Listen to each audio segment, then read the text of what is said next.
Здравейте, драги приятели, аз съм Илиян Маринов от FlashGate и в днешното видео ще си говорим за инфлуенсър маркетинг от гледната точка на бизнес. Тоест, ако ти имаш бизнес и се замислиш за това да използваш инфлуенсър маркетинг, да се свържеш с някакви инфлуенсъри, които да рекламират марката ти, за това ще говорим днес, че защо не се получава добре. Може би се замисляш да го направиш, а може и да си го направил и да не си доволен. И целта ми в това видео е просто да ти дам няколко идеи, съвета и къде най-вече хората грешат, когато го правят това нещо. Много лесно да тръгнем по течението и защото някой го прави или някой казва, че е добра идея, ние също да го направим, което не означава, че е лоша идея. Просто означава, че трябва да имаме малко повече информация. Да започнем от най-простото, за тези, които съвсем случайно не знаят какво е инфлуенсър маркетинг. Това е ти да имаш някакъв бизнес, да речем, чакай да си измисля нещо. Продаваш слушалки, ти продаваш слушалки и решаваш да изпратиш няколко такива комплекта слушалки на известни инстаграмъри, ютубъри и каквито щеш, които да го покажат във видеята си, да го снимат в профила си, да го публикуват и така нататък. По този начин ти да направиш продажби. Съответно на този инфлуенсър ти можеш да му подариш продукта, ако е достатъчно стойностен спрямо канала, който той има и последователите, които има, или да му подариш продукта плюс да му дадеш някакво възнаграждение, парично най-често. Това е инфлуенсър маркетинга. Но защо това нещо... Малка скоба. Ще направя видео защо от гледна точка на инфлуенсърите това нещо не сработва. Тоест защо някой се свърза с тебе, работите веднъж и той не се свърза повече с тебе. Това също. Но днес говорим за от гледна точка на бизнеса. Проблеми и неща, които хората прескачат, когато планират инфлуенсър маркетинг. На първо място, първото нещо, върху което се фокусира един управител, собственик на бизнес или маркетинг менеджер, зависи от размера на компанията, е колко последователи има този човек. На второ място, колко гледания има в YouTube, колко лайко има в Instagram и така нататък. Изглежда като логично, нали? Но проблема е там, че от последователите не зависи колко гледания ще има. А някакси в съзнанието на хората тези неща са свързани.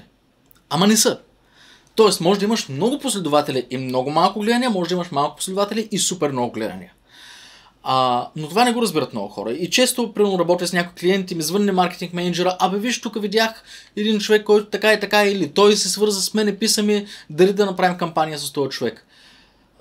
И в други видеа преди години съм ви споменал за такива случаи, между другото, сега се спомням.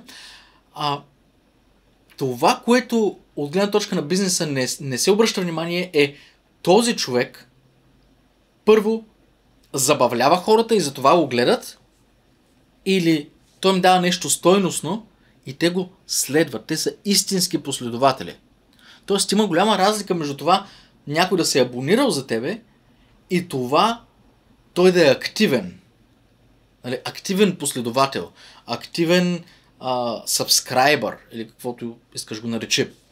Оттам идва първия проблем. Значи ти решаваш да му изпратиш слушалките, той си прави видеото или снимките, има много лайкове, нито една продажба. Какво направихме? Ние дори не сме на нула. Ние сме на минус. Добре. Не обърна ли внимание този човек, че прави видеа или шортове или снимки, които са за 13 годишни тинейджърки. 13 годишни тинейджърки, колко от тях, да речем, ако продуктът ти струва 500 лева, колко от тях ще могат да изкарат 500 лева днес, за да си купят този продукт?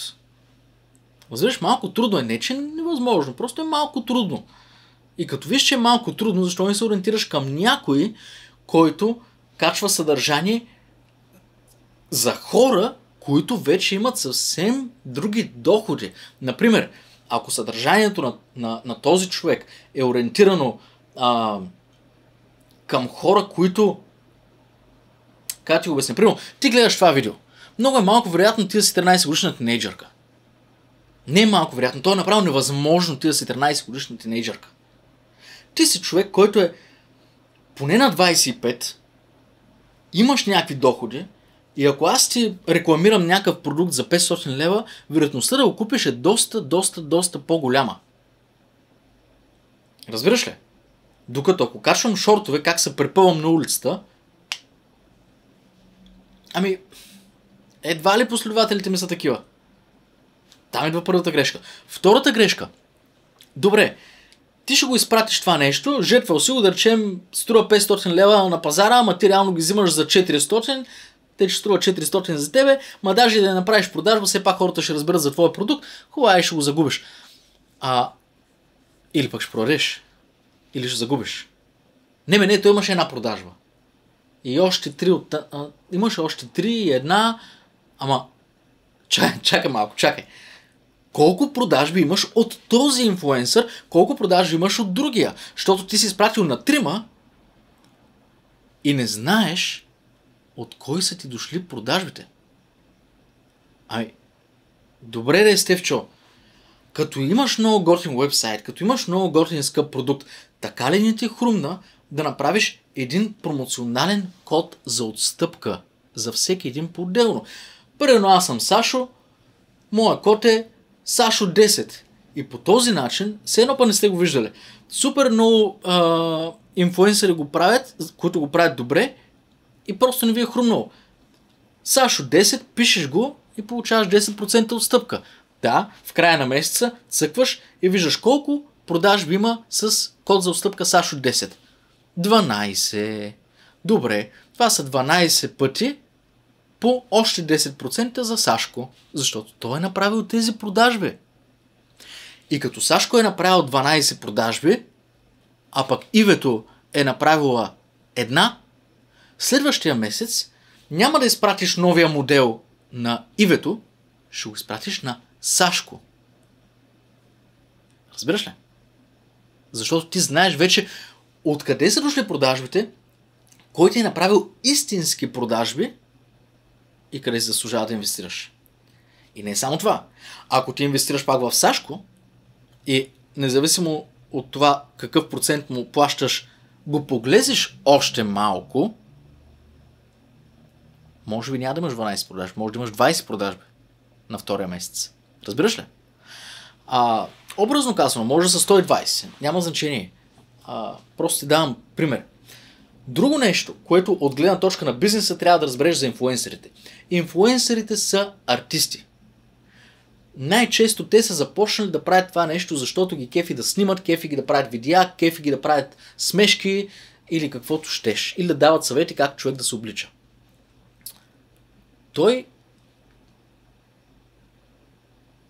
Този човек стои както аз се стоя в момента.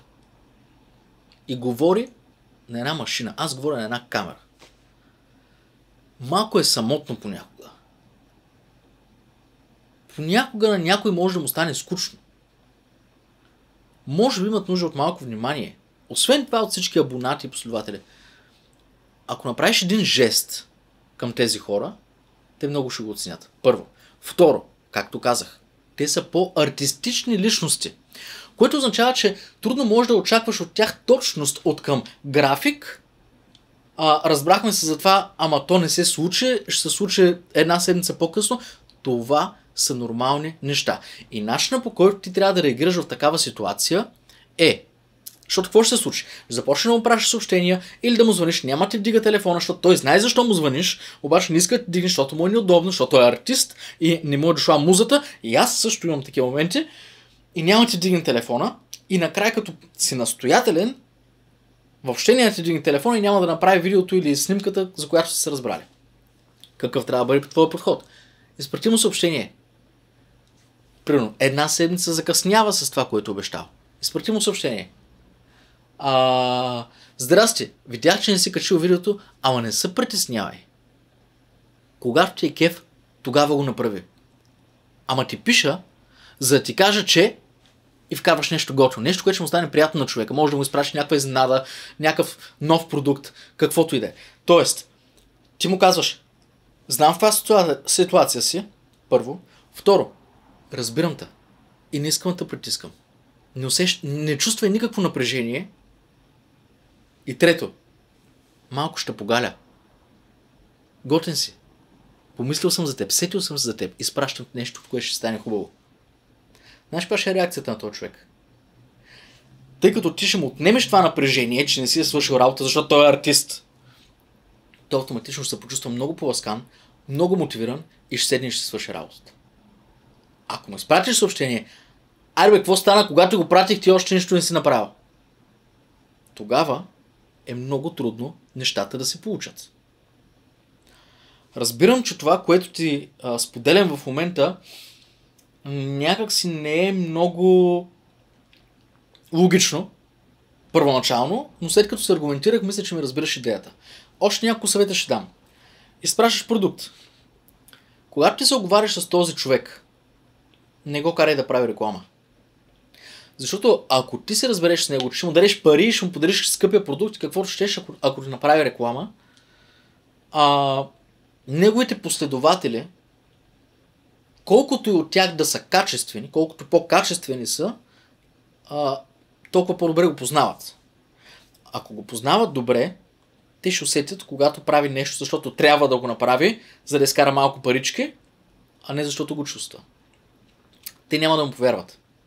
Сега ще кажеш, добре, аз не му го изпращам за реклама, сега да му кажа, не ми прави реклама. Аз какво правя тук, да не съм неправителствена организация с цел подпомагане на инфлуенсърите, бедничките. Не прави по друг начин. Кажи, изпращам ти това. Давам ти такава комисионна. Или пък плащам ти толкова пари. Не искам да ми правиш реклама.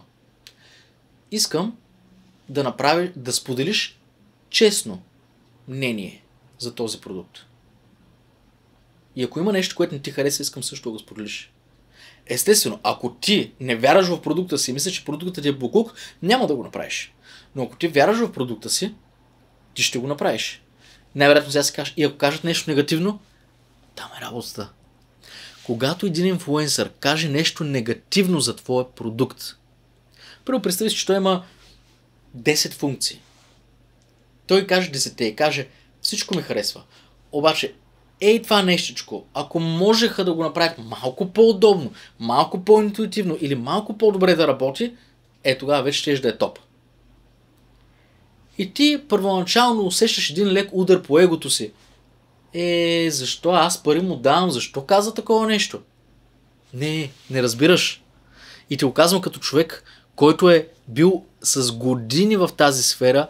Не само, че аз съм го правил, около мен са били много хора, които са го правили и съм съветвал компании как да го правят и аз самия съм бил инфлуенсър. Те трябва да кажат нещо негативно за продукта ти. Защото когато го направят, тогава най-истинските им последователи, най-истинските им фенове ще им повярват на 100%. Когато кажеш нещо негативно, това автоматично означава, че позитивното е истина. А ако кажеш само позитивни неща за един продукт, ще си кажете, един кусур няма това нещо. Нали? Много хора не го осмислят, когато слушат нещо такова или когато гледат нещо такова, но то става на подсъзнателно ниво.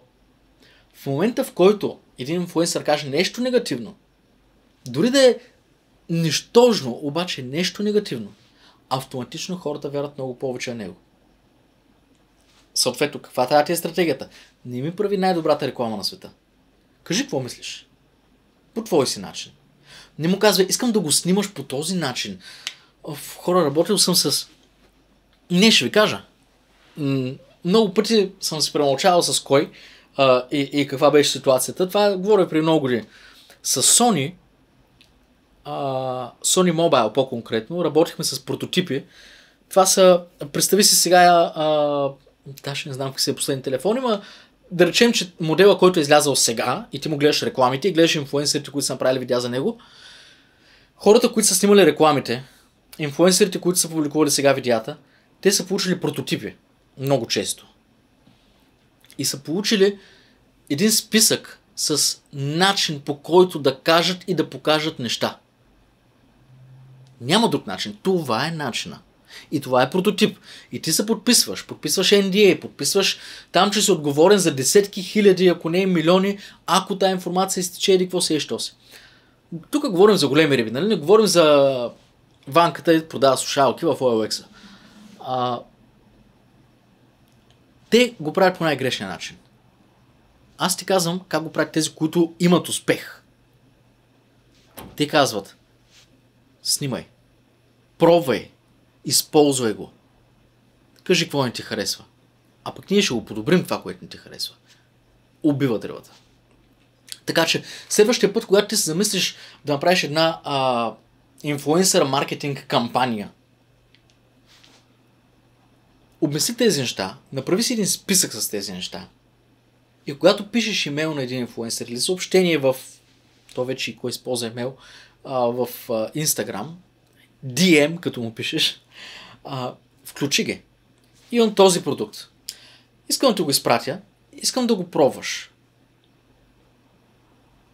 Още по-добре, виж, ще го подобрим още повече. Искам да го пробваш. Не искам да го снимаш, искам да го пробваш. Ако решиш, че искаш да направиш видео или публикация, ще ти я платя. Ако решиш, че не искаш, всичко е окей, задръж го. Твое е подарък. Но ако искаш да направиш, казваш ми и ти плащам. Обаче, искам да го пробваш. И не искам да ми правиш реклама. Ако правиш публикация или видео, просто сподели как е сработил за теб. И въобще не се притеснявай да кажеш, ако нещо не ти е харесало. Това звучи брутално. Това звучи, че ти вярваш в това, което правиш. Вярваш в продукта, който продаваш, в услугата, която предлагаш.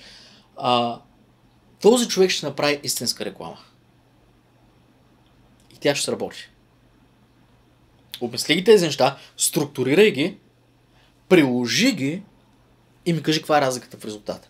Пиши ми в коментарите, така че и другите хора, които гледат това видео след една година, примерно, да могат да отворят коментарите и да видят какво казваш ти в отговор на това, което аз ти казвам. Тествай го. Тествай го. Казвам ти от гледна точка на инфлуенсър, казвам ти от гледна точка на някой, който работи с инфлуенсъри, казвам ти от гледна точка на някой, който е между инфлуенсърите и производителите. От много гледни точки ти го казвам. Пробвай го, пиши ми в коментарите, а пък ако вече си го пробвал, сподели опит. До скоро!